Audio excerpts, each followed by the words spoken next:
বিসমিল্লাহির রহমানির রহিম। আসসালামু আলাইকুম রহমতুল্লাহ। প্রিয় শিক্ষার্থী বন্ধুরা, আজকে আমরা দেখব দাখিল পরীক্ষা 2026 সালের যে গণিত পরীক্ষা হয়ে গেল তারই আমরা 6 নাম্বার সৃজনশীল প্রশ্নের সমাধানটা দেখব।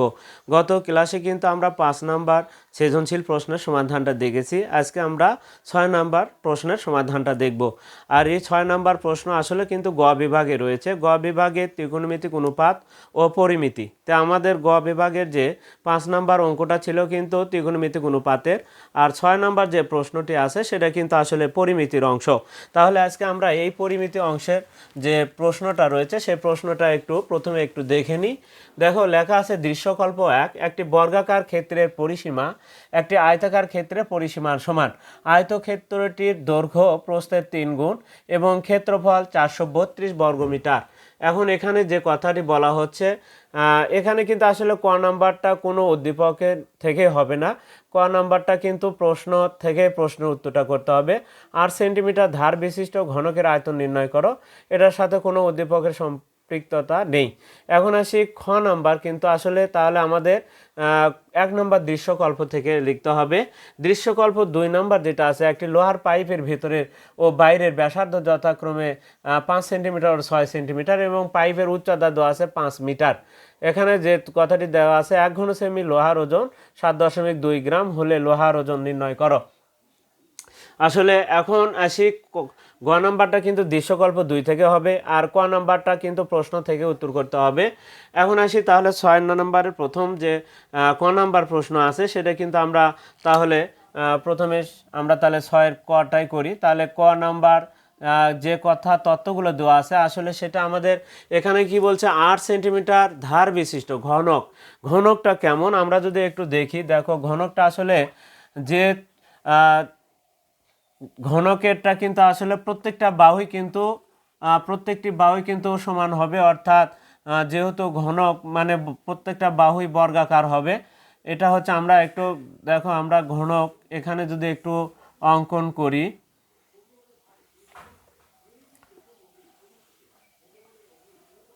আমরা একটু এখানে ঘনক তোমাদেরকে দেখে দিচ্ছি যে আসলে কেমন এই ঘনকটা আসলে এরকম হবে চিত্রটা। ঘনক যদি দেখো তাহলে সেই ক্ষেত্রে আমরা এখানে একটা ঘনক অঙ্কন করলাম। এই ঘনকের কিন্তু সব দিকে এখানে কিন্তু দৈর্ঘ্য প্রস্থ উচ্চতাও কিন্তু এই হবে, কারণ সবটা বাহুই কিন্তু সেম, অর্থাৎ রুবিক্স কিউব যেটা আমরা মিল করি সেই রুবিক্স কিউবের মতো আর কি। তাহলে চতুর্দিকেই কিন্তু এর সমান, 4টা বাহুই কিন্তু আমরা বলি না কেন সব দিকেই সমান। তাহলে এখন কথা হলো যে এটাও যদি প্রস্থ বি হয়, সব দিকেই কিন্তু বি হয়, তাহলে এটার ক্ষেত্রে কিন্তু এই হবে। উচ্চতাও কি হবে, প্রত্যেকটা বাহুর দৈর্ঘ্যই কিন্তু এ হবে। এখন আসি আমাদের আয়তন মানে কি। আসলে আয়তন এর অর্থ হচ্ছে আমাদের কিউবকে আয়তন বা ঘন 3টা মাত্রা গুণ করলে আমরা আয়তন পাই। তাহলে 3টা মাত্রা, 2টা মাত্রা গুণ করলে কি হয়, তাহলে 2টি মাত্রা যদি আমরা গুণ করি, 2টি মাত্রার গুণফল, 2টি মাত্রা গুণ করলে কি হয়, ক্ষেত্রফল। গুণ করলে ক্ষেত্রফল, 2টি মাত্রা গুণ করলে কি হয়, আমাদের ক্ষেত্রফল হয়। মাত্রা 2টা গুণ করলে ক্ষেত্রফল হয়। তাহলে 3টি মাত্রা যদি গুণ করো তাহলে কি হবে, আয়তন হবে। 3টি মাত্রা যদি আমরা গুণ করি তাহলে সেই ক্ষেত্রে আয়তন হয়। 3টি মাত্রা গুণ করলে 3টি মাত্রা গুণ করলে হয় আয়তন। তাহলে এখানে কিন্তু আয়তনিস আছে, তাহলে 3টা মাত্রা। এখানে কিন্তু আমরা দেখতে পাচ্ছি দৈর্ঘ্য এ, প্রস্থ এ, উচ্চতাও কিন্তু এ। তাহলে এখানে মাত্রা কয়টা হলো, 1টা 2টা 3টা। এই 3টা মাত্রা যদি এখন গুণ করি তাহলে কিন্তু আয়তন হবে। তাহলে এ গুণন এ, কারণ উচ্চতাও এ, দৈর্ঘ্য এ, আবার প্রস্থও কিন্তু এ। তাহলে চতুর্দিকে মাপই কিন্তু এ ছাড়া অন্য কোনো মাপ পাওয়া যাবে না। তোমরা রুবিক্স কিউবের মাপ দেখবা, মাপলে চতুর্দিকে সব দিক থেকে কিন্তু ওই একই মাপই পাওয়া যাবে। সেই কারণে আমরা একটাকে যদি ধরে নিই যে ঘনকের ধার যদি এ হয় তাহলে সেই ক্ষেত্রে আয়তন কি হবে, এ কিউব হবে। এখন আমরা তাহলে প্রথমে একটা লিখে নেব, ধরি ঘনকের ধার এ সমান 8 সেন্টিমিটার দেওয়া আছে, যেটা ঘনকের ধার আমরা যদি লিখি তাও হবে, দেওয়া আছে। তাহলে ক নাম্বার প্রথমে দেখলাম। তাহলে এই 3টা এ গুণ করলে কি হয়, দেখো তো এ কিউব হবে। তাহলে আয়তন হবে হচ্ছে, ঘনকের ক্ষেত্রে আয়তন হবে এ কিউব। এখন আসে দেওয়া আছে, আমরা যদি লিখি তাহলে ঘনকের ধার এ সমান আমরা লিখে নিব ঘনকের ধার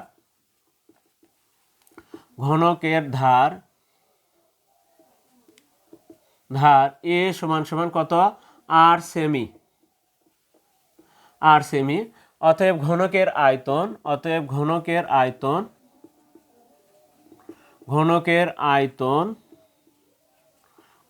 আয়তন কি হবে আমাদের a কিউব হবে ঘন সেমি। যেহেতু 3টা মাত্রা গুণ করলে হয় ঘন, অর্থাৎ সেই ক্ষেত্রে আর 2টা মাত্রা গুণ করলে হয় হচ্ছে বর্গ, তাহলে এটা হবে ঘন সেমি। যেহেতু একটা সেমিতে আছে তাহলে এখানে আমরা ঘন সেমি লিখে দিলাম। এখন এর মানটা কত, এখানে 8 তারই উপরে কিউব, তাহলে উত্তর কি হবে 8 গুণন ঘন সেমি, এখানে ডট দিলাম 8 গুণন 8 ঘন সেমি। শেষে আমরা গুণ করলে যেটা হয় সেটা হচ্ছে আমাদের উত্তর। 3টা 8 গুণ করলে যেটা হবে, তাহলে সেই ক্ষেত্রে 8 গুণন 8 গুণন 8, আমরা 3টা 8 যদি গুণ দিই তাহলে 512 হয়। 8-এর ওপর কিউব মানে 500 কত 512 ঘন সেমি। এটাই হচ্ছে আমাদের ক নাম্বারের উত্তর। প্রিয় শিক্ষার্থীরা, তাহলে সেই ক্ষেত্রে আমরা কিন্তু দেখে নিলাম 6-এর ক নাম্বার প্রশ্ন সমাধান। এই প্রশ্নগুলো কিন্তু তোমরা যারা 2026 সালে এসএসসি পরীক্ষা দিবে তাদের জন্য কিন্তু এই অঙ্কগুলো গুরুত্বপূর্ণ থাকবেই। ক নাম্বারে অথবা সংক্ষিপ্তের মধ্যে কিন্তু এই অঙ্কগুলো থাকবে, তাহলে আমরা এটা অবশ্যই গুরুত্ব সহকারে আমরা দেখব। এখন আসি আমরা খ নাম্বার প্রশ্নের উত্তরটা করব। খ নাম্বার উত্তর করার সময় অবশ্যই আমার উদ্দীপক থেকে সাহায্য নিতে হবে, কারণ এখন আসে বর্গক্ষেত্রের কথা উল্লেখ আছে, তাহলে এটি বর্গাকার ক্ষেত্রের পরিসীমার কথা বলা আছে।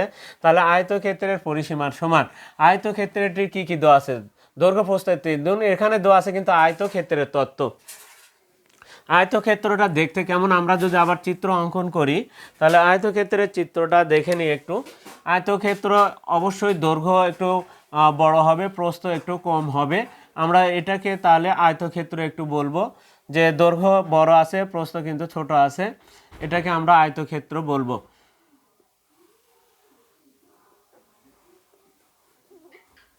যাই হোক, আমরা এটাকে আয়তক্ষেত্র বলবো। এই আয়তক্ষেত্রের ক্ষেত্রফল দেওয়া আছে, তাহলে ক্ষেত্রফল মানে কি 2টা মাত্রার গুণফল। তাহলে 2টা মাত্রা কি, এটা যদি দৈর্ঘ্য হয় আর এটা হয় প্রস্থ, তাহলে দৈর্ঘ্য আর প্রস্থের গুণফলে এই 2টা গুণ করলে হয় ক্ষেত্রফল। তাহলে আমরা 2টা মাত্রার গুণ করলে ক্ষেত্রফল, 3টি মাত্রার গুণ করলে হয় আয়তন। তাহলে ক্ষেত্রফল আমরা 2টা মাত্রা গুণ করব, তাহলে আমরা ক্ষেত্রফল পাবো। এখন 2টা মাত্রাকে আমরা ধরেও লিখতে পারি, না ধরলেও কিন্তু হবে। এখন আসি, এখানে কিন্তু তত্ত্ব কি দেওয়া আছে, আয়তক্ষেত্রের কিন্তু আমাদের তত্ত্ব যেটা দেওয়া আছে ক্ষেত্রফল দেওয়া আছে, তাহলে ক্ষেত্রফলে আমাদের বের করতে হবে। তবে এখানে আরেকটা কথা বলা আছে যে দৈর্ঘ্য প্রস্থের 3 গুণ, এই 3 গুণের সাথে যে কথাটি থাকবে সেই কথাটাকে অর্থাৎ x ধরতে হবে। তাহলে কি আছে প্রস্থ, তাহলে আমরা লিখব ধরি এটা আয়তক্ষেত্রের প্রস্থ, আয়তক্ষেত্রে ধরি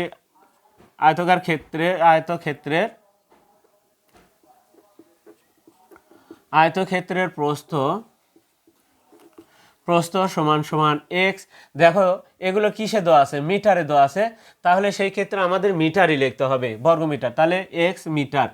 এখানে প্রথমে অর্থাৎ আমরা বলছি 3 গুণের সাথে যে শব্দটি থাকবে, যে কথাটি থাকবে সেটা হবে x, আর তারপরে যেটা থাকবে সেটা হবে আয়তক্ষেত্রের পর লিখতে হবে আয়তক্ষেত্রে। অতএব আয়তক্ষেত্রের দৈর্ঘ্য কি হবে, দেখো 3 গুণ, তাহলে ওই প্রস্থের 3 গুণ, তার মানে 3x মিটার হবে।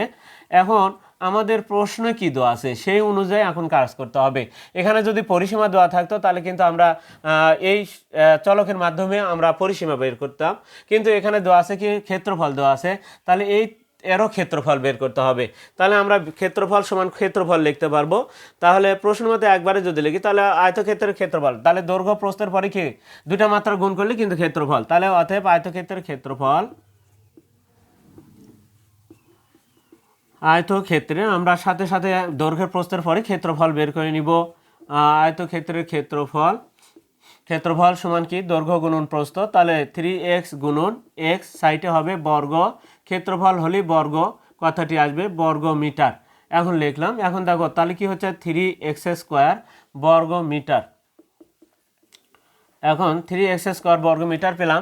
এখন এই 3x² সমান দেখো এটাও কিন্তু যে ক্ষেত্রফল 432 দেওয়া আছে, এটাও কিন্তু ওই আয়তক্ষেত্রের ক্ষেত্রফল। এটাও আমরা যেটা বের করলাম সেটা চলকের মাধ্যমে ওই আয়তক্ষেত্রের ক্ষেত্রফল, কারণ এটা ছিল x আর এটা ছিল হচ্ছে 3x, গুণ করে দিলে আমাদের দুটা মাত্রা গুণ করলে 3x², তাহলে ক্ষেত্রফল 3x²।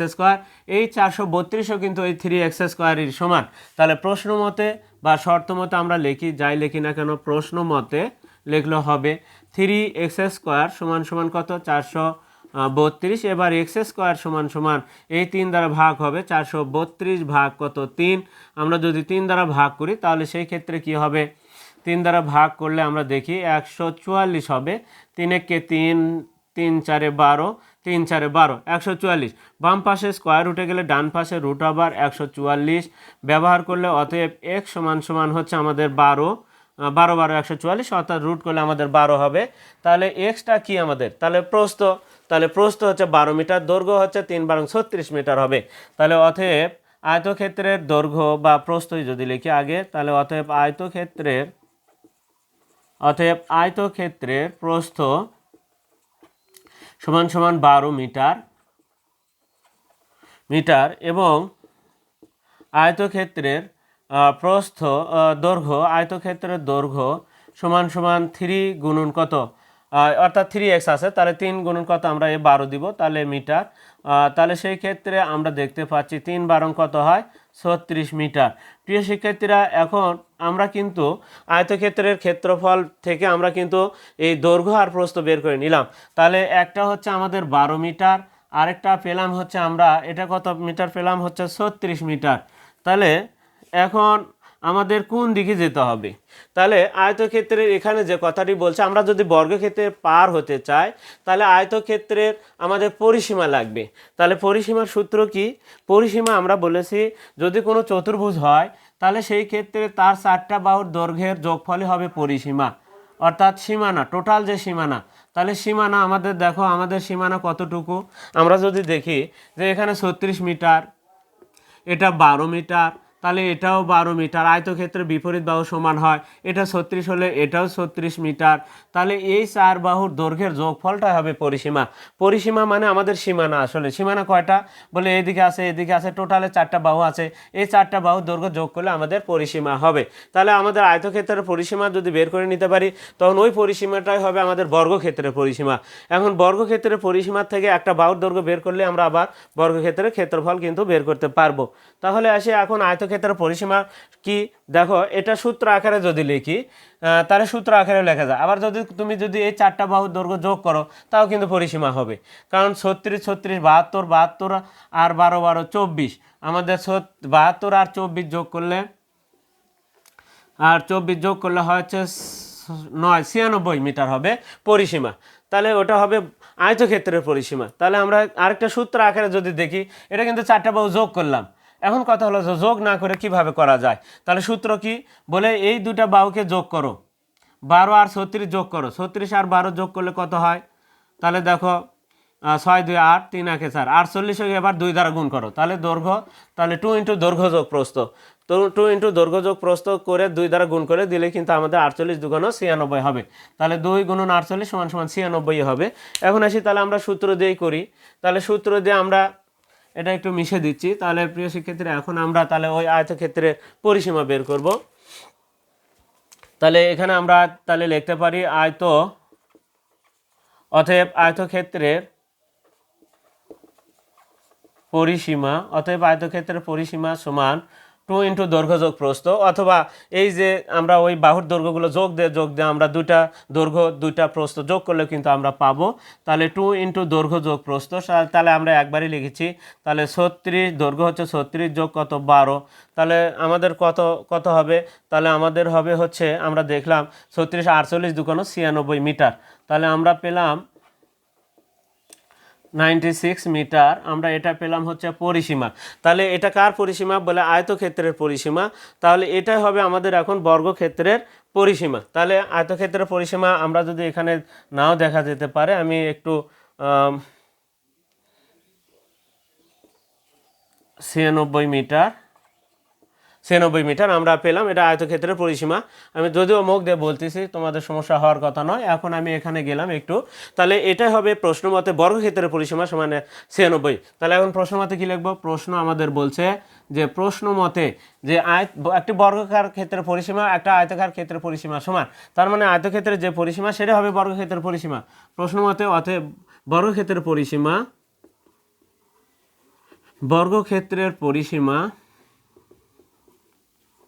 বর্গক্ষেত্রের পরিসীমা হচ্ছে কত আমাদের? 96 মিটার। 96 মিটার হচ্ছে বর্গক্ষেত্র পরিসীমা। আয়তক্ষেত্র যেটা বর্গক্ষেত্র কিন্তু সেইটা। এখন আসি এই পরিসীমা। এখন বর্গক্ষেত্রটা কেমন একটু আমরা এখানে যদি দেখি, যার 4টা বাহুই সমান তাকে আমরা আবার বর্গক্ষেত্র বলবো। তাহলে এই বর্গক্ষেত্রের কি দেওয়া আছে? পরিসীমা দেওয়া আছে।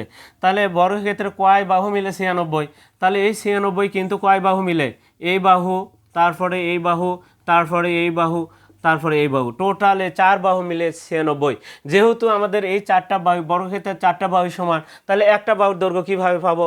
বলে এটা 4টা বাহু যেহেতু একই হয়। এখন আসো ধরো আমি একটু সাপোজ ধরি 4 4 8 4 12 4 16। যদি পরিসীমা 16 হয় তাহলে এক একটা বাহুতে কত করে আছে? 4। তাহলে কি করব? ধরো পরিসীমা যদি 16 থাকতো, 4 করে থাকতো, তাহলে কত? 16 যদি হতো তাহলে কি করতাম? একটা বাহুর দৈর্ঘ্য বের করতে হলে কি করতে হবে? ওই 4 দ্বারা ভাগ করলে পরিসীমাকে বর্গক্ষেত্রের ক্ষেত্রে 4 দ্বারা ভাগ করলে পরিসীমা অর্থাৎ একটা বাহুর দৈর্ঘ্য পাওয়া যায়। তাহলে যদি একটা বাহুর দৈর্ঘ্য 96 হয়, তাহলে আমরা এই বাহুটাকে যদি 4 দ্বারা ভাগ করি তাহলে একটা বাহুর বর্গক্ষেত্রে এক বাহুর দৈর্ঘ্যটা পাবো। অতএব বর্গক্ষেত্রে এক বাহুর দৈর্ঘ্য, আর বর্গক্ষেত্রে এক বাহুর দৈর্ঘ্য পেলেই আমরা কিন্তু ক্ষেত্রফল বের করতে পারবো। তাহলে বর্গক্ষেত্রের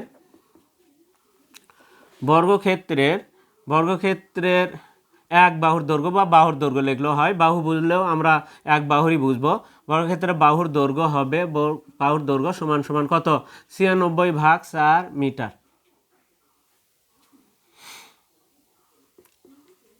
এখন আসি, এখন কত হবে? তাহলে এখানে হবে 4 2 8, 4 4 16, 24 মিটার হবে আমাদের এক বাহুর দৈর্ঘ্য। এখন বাহুর দৈর্ঘ্য, তাহলে বাহুর দৈর্ঘ্য যদি এটা যদি 24 হয়, তাহলে এটাও কত হবে? 24। তাহলে ক্ষেত্রফলে কয়টা মাত্রার গুণফল? 2টা মাত্রার ক্ষেত্রফল হলে 2টা মাত্রার গুণফল। তাহলে অতএব বর্গক্ষেত্রের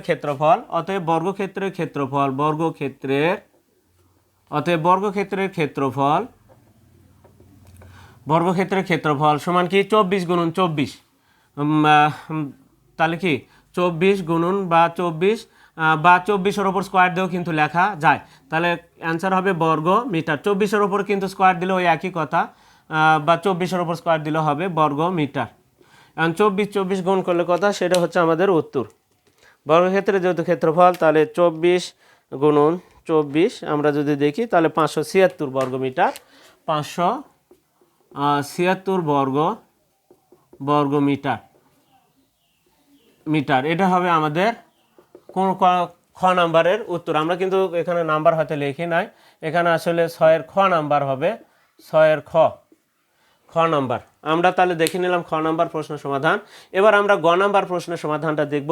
এটাও গুরুত্বপূর্ণ, যারা এসএসসি ও দাখিল পরীক্ষা দিব তাদের জন্য কিন্তু, এসএসসি পরীক্ষা যারা দিব তাদের জন্য কিন্তু গুরুত্বপূর্ণ এই অঙ্কগুলো, কারণ এগুলোই তো আসবেই, একটা না একটা আসবেই আমাদের পরীক্ষায়। এই অধ্যায় থেকে প্রশ্ন কিন্তু হবেই। তাহলে অতএব আমরা এখন 6-এর গ নাম্বার প্রশ্নটা দেখব। 6-এর গ নাম্বার প্রশ্ন দেখো, আমরা যদি দেখি কি দেওয়া আছে, এখানে আমাদের একটা লোহার পাইপের ভেতরে ও বাইরের ব্যাসার্ধ যথাক্রমে 5 সেমি ও 6 সেন্টিমিটার এবং পাইপের উচ্চতা আবার এখানে মিটারে দেওয়া আছে। এখানে সেন্টিমিটার দেওয়া আছে দুটা, আর পাইপের উচ্চতা আবার মিটারে দেওয়া আছে। তাহলে এই মিটারকে আমাদের সেন্টিমিটার করতে হবে। তাহলে মিটারকে সেন্টিমিটার করলে সেন্টিমিটারটা কিন্তু ডান সাইডে আছে। কিলায়া হাঁকায়া ডাকাত মারলে দেশে শান্তি মিলিবে। কিলায়াতে কিলো, তারপর হাঁকায়াতে হেক্টো, কিলায়া হাঁকা ডাকাতে ডেকা, মারিলেতে মিটার, দেশেরতে ডেসি, শান্তিতে সেন্টি, আর মিলিবেতে মিলি। এই হচ্ছে আমাদের 7টা অংশ। এখন আমাদের আছে কোথায়? মিটার। যে যদি আমাদের মিটার থেকে যদি সেন্টিতে যায় তাহলে ঘর কয়টা? 1টা 2টা 3টা। তাহলে সেই ক্ষেত্রে কি করবা? 1 লিখে তাহলে কয়টা? 2টা শূন্য, 1 হবেই। এক লেখে দুটা শূন্য, যেহেতু ডান দিকে যাচ্ছি তাহলে 100 দ্বারা গুণ করতে হবে, মিটার থেকে সেন্টিতে গেলে অর্থাৎ ডান দিকে গেলে গুণ আর বাম দিকে আসলে ভাগ করতে হবে। ডিস্টেন্সটা কত বলে 3 ঘরের, তাহলে একটা 1 হবে আর দুটা শূন্য হবে। তাহলে আমরা প্রিয় শিক্ষার্থীরা যে কোনো কিন্তু কাজ কিন্তু এখান থেকে দেখবে কোন দিকে যাচ্ছি, ডান দিকে, ডান দিকের শক্তি বেশি অবশ্যই গুণ, আর বাম দিকে শক্তি কম, এই কারণে ভাগ করতে হবে। বাম দিকে গেলে ভাগ, ডান দিকে গেলে গুণ হবে, অর্থাৎ ডিস্টেন্স অনুযায়ী। এখন যদি আমাদের হেক্টর থাকে বা এই যে মিটারের থেকে যদি হেক্টরতে আসো, তাহলে মিটারে আছে, দেওয়া মিটারে আছে, মিটার থেকে যদি কেউ হেক্টরতে যায় তাহলে ডিস্টেন্সটা হচ্ছে 100, 1 আর দুটো শূন্য, তাহলে 100 দ্বারা এবার ভাগ করতে হবে। মিটার থেকে যদি বাম দিকে আসে তাহলে ভাগ, ডানে গেলে গুণ। এখন আসি আমরা তাহলে 100 দ্বারা, তাহলে এই যে মিটার যাব, মিটার থেকে সেন্টিতে যাব, কারণ দুটো সেন্টিতে দেওয়া আছে, আমরা তাহলে এই মিটার সেন্টিমিটারে নিয়ে যাব, এই কারণে 100 দ্বারা আমরা গুণ করে নিব। এখন আসি আমাদের যে তত্ত্বগুলো দেওয়া আছে, এখন এখানে পাইপের কথা বলা আছে, তো পাইপের কিন্তু আসলে তত্ত্বটা জানতে হবে। পাইপ সম্পর্কে আবার আমাদের, আমি এখানে একটা পাইপের চিত্র অঙ্কন করব। এই পাইপে কয়টা বৃত্তাকার অংশ আছে একটু যদি দেখো, এই পাইপে কিন্তু দুইটা বৃত্তাকার অংশ আছে, একটা নিচের প্রান্তে আর একটা ওপরের প্রান্তে। আর বৃত্তের ক্ষেত্রফলের সূত্র কিন্তু আমরা এমন কেউ নাই যে জানি না।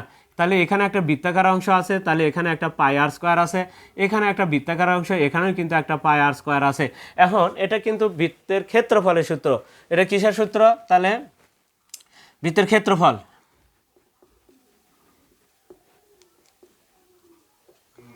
এটা হচ্ছে ক্ষেত্রফলের সূত্র, পাই আর স্কোয়ার। এটাও কিন্তু তাহলে বৃত্তের ক্ষেত্রফলের সূত্র। তাহলে দুই প্রান্তে দুটা বৃত্তাকার অংশ আছে, এই কারণে এখানে পাই আর স্কোয়ার, এখানে একটা পাই আর স্কোয়ার। এখন এই ক্ষেত্রফলের মধ্যে আমরা কি জানি? ক্ষেত্রফলের মধ্যে কিন্তু আমরা সচরাচর জানিয়ে থাকি যে এর আগে আমরা যে চিত্রটা গুণ দেখেছিলাম সেখানে কিন্তু আমরা যখন ক্ষেত্রফল বের করেছিলাম তখন কিন্তু দুইটা মাত্রা গুণ করেছিলাম। এখন কথা হলো যে তার মানে ক্ষেত্রফলের মধ্যে এই পাই আর স্কোয়ারের মধ্যে মাত্রা কয়টা আছে? বলে এই পাই আর স্কোয়ারের মধ্যে মাত্রা আছে দুইটি। তাহলে ক্ষেত্রফলের মাত্রা কয়টা? দুটা। তার মানে এই পাই আর স্কোয়ারের মধ্যে দুইটা মাত্রা আছে। কিন্তু আয়তন বেরতে গেলে আমাদের কয়টা মাত্রা লাগবে? আয়তন মানে কিউব বা ঘন, তাহলে কয়টা মাত্রা লাগবে? তিনটা মাত্রা লাগবে। তাহলে এখানে আছে কয়টা? দুইটা মাত্রা।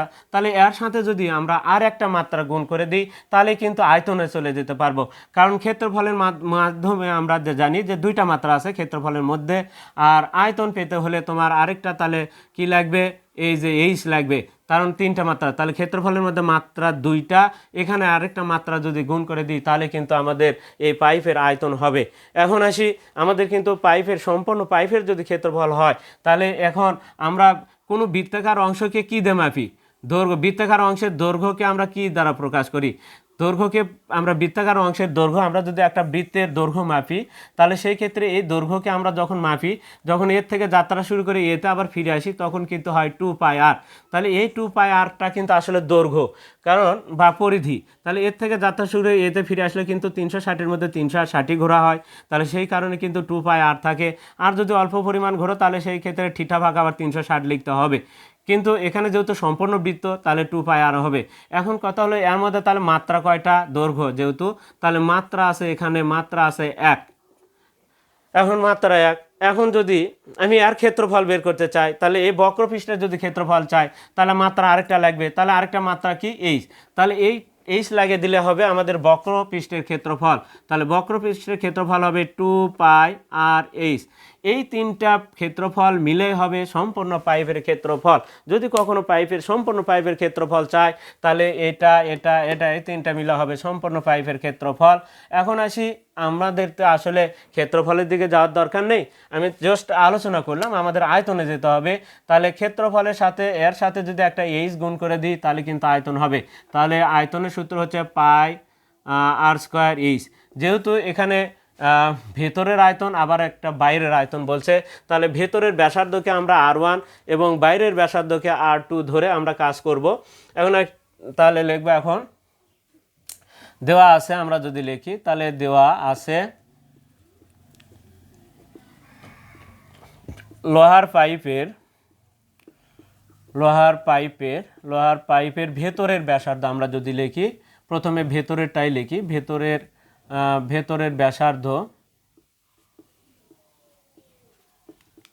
ব্যাসার্ধকে আমরা R1 ধরলাম, সমান সমান 5 সেমি। আমাদের ভেতরেরটা 5 সেমি, কারণ ভেতরের অবশ্যই কম হবে, কেন্দ্র থেকে আমরা যদি এই পাইপের এখানে কেন্দ্র, অবশ্যই এটা ভেতর পর্যন্ত অবশ্যই কম হবে। আর বাইরে পাইপটা একটু তো অবশ্যই মোটা আছে, তাহলে পাইপটা যদি এরকম মোটা হয় তাহলে পাইপটা অবশ্যই মোটা আছে, তাহলে সেই ক্ষেত্রে ভেতর পর্যন্ত হবে R1, আর বাইর পর্যন্ত এই পর্যন্ত যেটা সেটা হবে হচ্ছে R2 আমরা যদি দেখি তাহলে সেমি। এরপরে আসি লোহার পাইপের বাইরের ব্যাসার্ধ।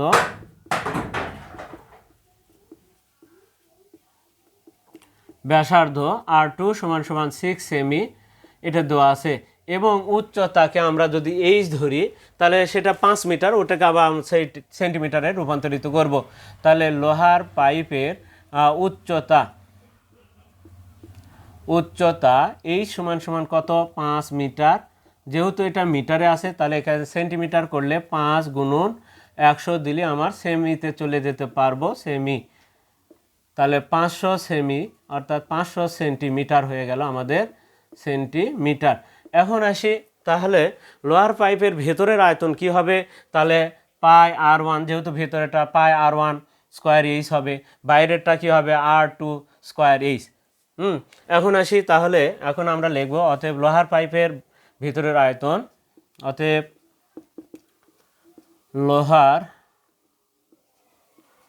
লোহার পাইপের ভিতরের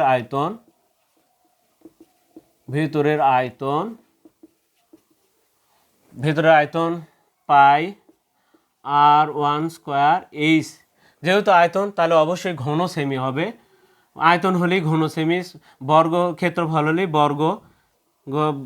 বর্গ হবে। এখন আসি আমরা ঘন সেমি। আবার লোহার, এবং এখানে লিখলাম এবং লোহার পাইপের বাইরের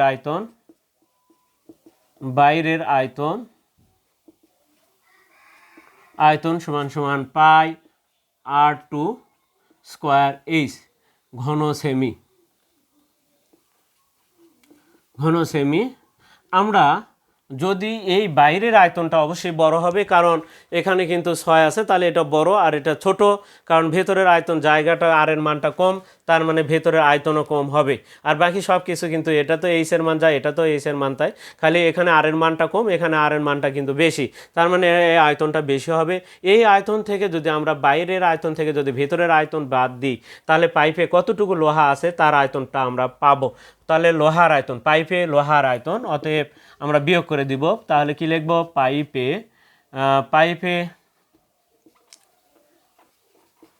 লোহার আয়তন। সেক্ষেত্রে এখানে মান বসাবো না, কারণ এখানে আমরা মান না বসে আমরা কমন নিব, তাহলে আমাদের কাজটা একটু কম হবে। অনেকে হয়তো এখানে মান বসে আগে মান বের করে নিবা, তাহলে কাজ পরিশ্রম আমাদের বেশি হবে, দরকার নেই। আমরা কি করব, পাই R2টা আগে, পাই R2 স্কোয়ার এইচ মাইনাস পাই R1 স্কোয়ার এইচ, ঘন সেমি। আমরা বাইরে ব্র্যাকেটের বাইরে ঘন সেমি লিখব। এখন আসি, এখন এই ঘন সেমিটা বিয়োগ করবো আমরা। এখন দেখো আগে কমন নিব আমাদের, দেখো এর মধ্যেও পাই আছে, এর মধ্যেও পাই আছে, দুটা পদের মধ্যে পাই আছে, এইচ আছে, কিন্তু R2 R1 কিন্তু কমন না, এটা দুটো আলাদা, এটা R2 এটা R1, তাহলে পাই আর কমন আছে, আমরা পাই এইচ কমন আছে, পাই আর এইচটাকে বের করে নিয়ে আসলাম, পাই এইচকে লেগে এখানে কি হবে R2 square minus R1 square, তাহলে ঘন সেমি। আমাদের এখন সুবিধা হবে, দেখো অল্প কাজে আমাদের কিন্তু অ্যান্সারটা পাবো। এখন দেখো আমাদের R2 কত মান আমাদের আছে 6, তার উপর স্কোয়ার বিয়োগ 5-এর উপর স্কোয়ার, আর পাই আর এইচের মান কিন্তু একবারই ব্যবহার করা হচ্ছে। এখানে যদি বসাও তাহলে কিন্তু কাজ পরিশ্রম বেশি হবে, আমাদের সময় বেশি লাগবে, আমরা সময় অত দিতে চাচ্ছি না। তাহলে পায়ের মান হচ্ছে 3.1416 গুণন এইচের মান কিন্তু আমাদের 500, তাহলে এখানে 500 বের করে নিলাম, 500। এবার আসি আমরা R2 মানে কত, R2 মানে হচ্ছে 6-এর ওপরে স্কোয়ার, তাহলে 6-এর ওপর স্কোয়ার বিয়োগ কত 5-এর ওপরে স্কোয়ার, আমরা ঘন সেমি।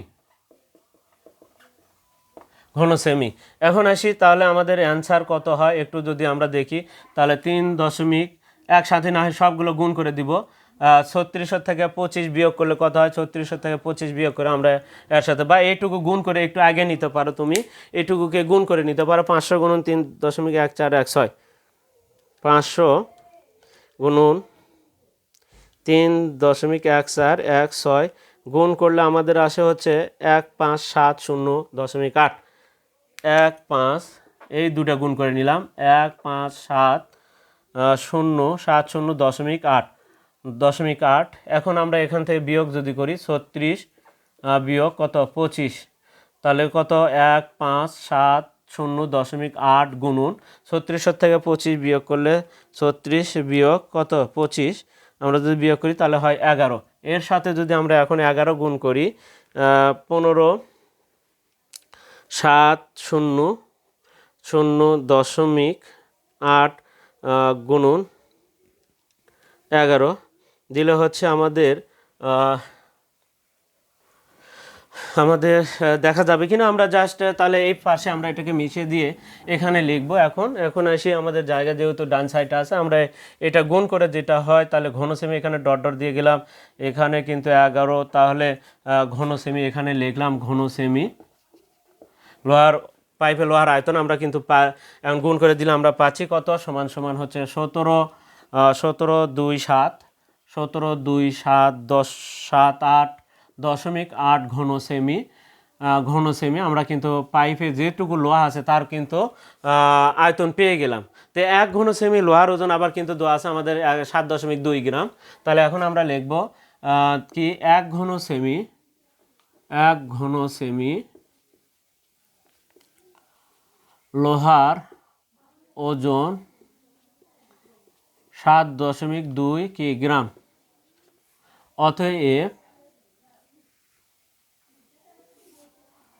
অতএব কত 17 2 7 8 দশমিক 8 ঘন সেমি লোহার ওজন সমান সমান হচ্ছে তাহলে 7.2 গুণন 17 2 7 7 8.8 আমরা যদি লিখি তাহলে গ্রাম।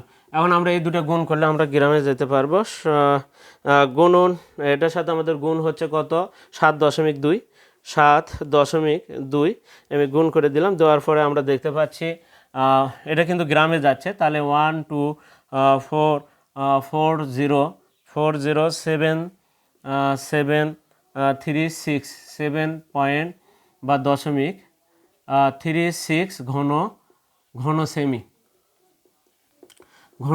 এত এটা গ্রাম, এটা গ্রামে। আচ্ছা আমরা তাহলে এখানে একটু গ্রাম লিখলাম, এটা গ্রাম। কিন্তু আমাদের ওজন যেহেতু নির্ণয় করতে বলছে, অর্থাৎ আমাদের কিন্তু দেখো এখানে কিন্তু বাইরের আয়তন থেকে ভেতরের আয়তন বাদ দিলে কিন্তু পাইপে কতটুকু লোহা আছে তার কিন্তু আয়তন পাওয়া যায়। সেটা কিন্তু আসলে এটা কিন্তু আসলে লোহার আয়তন। তাহলে 1 ঘন সেমি লোহার ওজন কিন্তু 7.2 গ্রাম। এটা যেহেতু গ্রামে গেছে, এখন আমরা কেজিতে লিখবো। তার মানে 1 2 আমরা কিন্তু একটা কথা বলেছিলাম গ্রাম থেকে, দেখো আমরা ওই যে কিলায়া হাঁকায় ডাকাত মারলে দেশে শান্তি মিলিবে, ওই যে মিটারের জায়গায় কিন্তু গ্রাম আছে, গ্রামের থেকে কিলোগ্রাম কিন্তু একেবারে 4 ঘর বামে আছে। তাহলে 1 লিখে 3টা শূন্য, তাহলে ডিস্টেন্স বাম দিকে যেতে হচ্ছে আমাদেরকে, তাহলে 1000 দ্বারা ভাগ করতে হবে। তাহলে 4 0 7.36 এখানে যদি 1000 দ্বারা ভাগ করো তাহলে এটা হয়ে যাবে কিলোগ্রাম বা কেজি। কিলোগ্রাম, আমি কিলোগ্রামই লিখলাম, কিলোগ্রাম। এখন আসি এটাকে আমরা ভাগ করব 1000 দ্বারা, ভাগ 1000 দ্বারা ভাগ করলে 124 দশমিক, যেটা আছে আমি পুরোটা আগে লিখি 124.736 পরে কিলোগ্রাম লিখলাম। আমরা পরে দশমিকের পরে 2 ঘর যেহেতু লিখবো, তাহলে এখানে দেখো 7-এর কারণে এই যে 40 পয়সা 41 পয়সা হয়ে যাবে। তাহলে 124.41 কিলোগ্রাম। এটা হচ্ছে আমাদের গ নাম্বার প্রশ্নের উত্তর। প্রিয় শিক্ষার্থীরা, আমরা কিন্তু তাহলে দেখো সৃজনশীল 6-এর প্রশ্নের সমাধানটা দেখে নিলাম। পরবর্তী ক্লাসে আমরা একটু জ্যামিতি নিয়ে তোমাদের সাথে আবারও আসবো। ততক্ষণ পর্যন্ত কিন্তু তোমরা অবশ্যই আমাদের পাশে থাকবে এবং চ্যানেলটিতে যারা নতুন রয়েছে তারা অবশ্যই চ্যানেলটিকে সাবস্ক্রাইব করবে এবং ফেসবুকে যারা আসো তারা অবশ্যই ফলো দিবে এবং বেশি বেশি করে তোমরা লাইক কমেন্ট এবং শেয়ার দিবে। আজকে এ পর্যন্তই, খোদা হাফেজ।